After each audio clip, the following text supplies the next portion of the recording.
So for our story tonight, I'm basing the story on a book that's based on, as you see in the picture, a Jewish folktale. So I'm not going to be telling the story exactly as the book would be, but I did take pictures from the book. The pictures and the story are both written by Phoebe Gilman, and the story is called Something from Nothing. And the story tells of a baby who is being born. His name is Joseph, and his grandfather is a tailor. And his grandfather is so excited for his first grandson who's going to be born that he wants to make him something special, something that he hopes and prays will always be with him. And he chooses to make a blanket. And I will tell you, when our first baby was born, when Eva was born, I think we got about 30 different blankets, but she really did use every one and loved every one. In this case, this was the only blanket Joseph had. And you can see Joseph was snug and comfy in the blanket, and it made his parents so happy, and it made his grandparents so happy. And he slept with that blanket every single night, and he took that blanket everywhere he went. Well, one day, his mother looked at the blanket and said, "Joseph, that blanket is so old and tattered, and it has a hole, and you can't take it with you every day, everywhere. You got your use out of it. You're not a baby anymore. I think it's time to throw it away." And Joseph said, "No, no, Mom, Grandpa can fix it." And Joseph took his blanket to his grandpa, and his grandpa snipped and cut and sewed and snipped and cut and sewed. And all of a sudden, Joseph now had a beautiful jacket made from the same material that had been his beloved blanket. Well, no surprise, Joseph wore that jacket every single day. He loved it. It was like his amazing Technicolor dream coat. And he wore it everywhere he went. And he was so proud wearing it. But guess what happened? One day his mom looked and said, "Joseph, that coat is small on you. It barely goes down to your belly button. And it's tattered and it has holes. I think it's time to throw it away." And Joseph said, "No, no, Grandpa can fix it." And he took his coat to Grandpa, who snipped and sewed and cut and snipped and sewed and cut. And, well, you see the picture already. He made him a vest. And Joseph wore that vest home, and he was so proud, and he loved that vest. And he wore that vest everywhere he went, until guess what happened? His mom came to him and said, "Joseph, that vest is getting small on you, and it's tattered and torn, and I think it's time that's right, throw it away." But Joseph said, "No, no, Mom, Grandpa can fix it." And he took his vest to his grandpa, who sewed and snipped and cut and sewed and snipped and cut. And all of a sudden, Joseph had a beautiful new tie. And he wore that tie every single Shabbat. From Friday night to Saturday night, he slept in the tie. He loved the tie. You should never sleep in a tie, by the way. But he loved that tie. Until one day, his mom was washing it in the river, because that's how they did things then. And there was a big chicken soup stain that wouldn't come out of his tie. It's a long tradition, by the way, of Schaarai Zedek rabbis to have stains on our ties that don't go away. And I have many a tie that I've had to get rid of because of stains.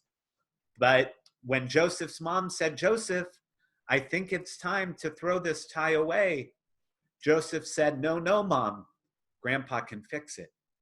And he took it to his grandpa, who snipped and sewed and cut and snipped and sewed and cut, and made him a beautiful handkerchief. When I was practicing the story with Eva, Eva said, "Daddy, what's a handkerchief?" And a handkerchief, it's kind of yucky if you don't know. A handkerchief is a tissue that you don't throw away. You wash it and reuse it. And I know that sounds yucky, but that's what people do. So anyway, Joseph now had this handkerchief.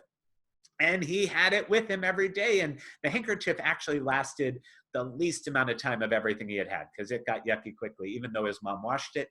And finally, his mom said, "Joseph, come on. It's time. that thing, you've had it forever. It's time to throw it away. And Joseph said, no, no, Mom. Grandpa can fix it. And Grandpa snipped and sewed and cut and snipped and sewed and cut. And can you guess? Can you guess? Probably, what did you guess? You're right. He turned it into a button and sewed the button onto Joseph's favorite pair of pants to help hold his suspenders. And Joseph loved that pair of pants, and he chose it every time he could, until one day he looked down and the button was gone. And his mom said, Joseph, I'm so sorry.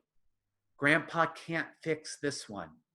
You can't make something out of nothing.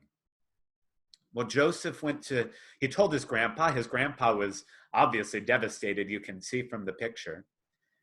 And Joseph went to school the next day and he started to write. He couldn't sew, but he could write, and he scratched and he scratched and he wrote and he wrote and he wrote.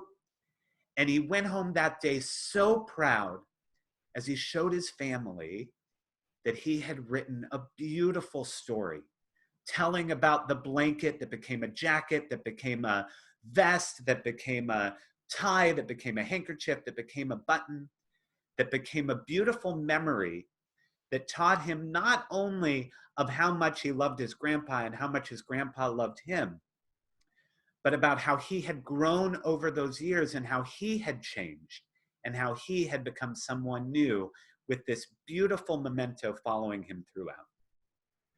Well, friends, I know that not just this past month and a half, but especially this past week and looking ahead at this month, there are a lot of things that we were looking forward to that we're missing. Just yesterday, we learned that all of the Jewish camps that we love aren't going to be holding their summers, and people had trips to Israel who were planned. We have students who are getting ready for graduations and big end of the year celebrations.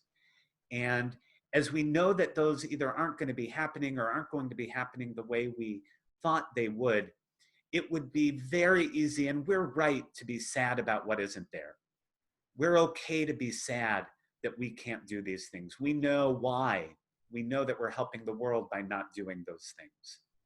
But even as we think about what we're missing, it's so important that we look back at the story, that we look at all the time we've spent in school, that we look at all the time we've spent at camp, that all the things that those different things have given to us and the ways in which we're better people because of them.